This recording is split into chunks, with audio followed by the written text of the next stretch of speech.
massive fan ever since like her first ever single. I've been a massive fan of hers, and it's, you know, I was always very much into singing as well. So everyone that I knew that I was very much into singing. So everybody used to say to me, you know, who would you like to do a duet with? Who would you like to sing with? Out of everybody in the whole world, and I was like Mariah Carey. And this is like for the last, I'm nearly 20 now, so this is like for the last 10 years, ever since 1990 when she put out like the first song.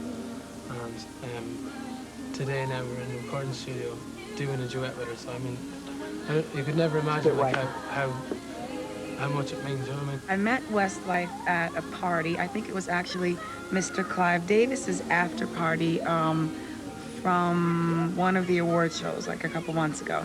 And a friend of mine, Keith Naftali, who works at Arista, who also used to be a radio programmer, who was the first person to play my music ever, introduced me to the guys, and we just started talking, and they were really cool. And my mom's Irish American, and we started talking about that. And you know, then I think it might have been Keith's suggestion that we should collaborate and do something global, you know. And I had done the cover of Against All Odds, mainly thinking about the European market and stuff. And I thought it would just be a cool thing to do, to kind of turn it into a duet and combine what they do with what I do.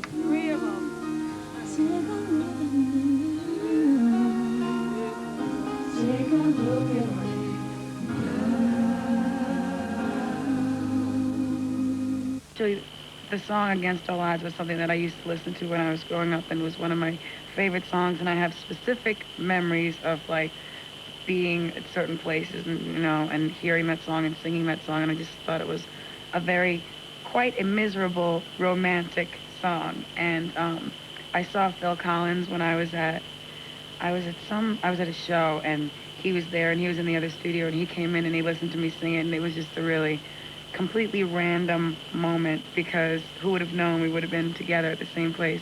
And it was cool because he was really responsive and really complimentary. And you know, when you grow up listening to someone and you do their song and they like it, it's a good thing. That he could have been like, please don't do that. I really really kind of sucks. Set in the early 80s, and it's more of like the beginning of hip-hop music and sort of like the dance music that was going on in that era, like 82. Not disco, more, you know, that period that really is, to a lot of people, like, it just evokes childhood memories, and it really takes you back. So I'm really excited about it. So I'm very excited about a lot of things, but you know, I got a lot of work on my plate, a lot of things ahead of me, but what else is new?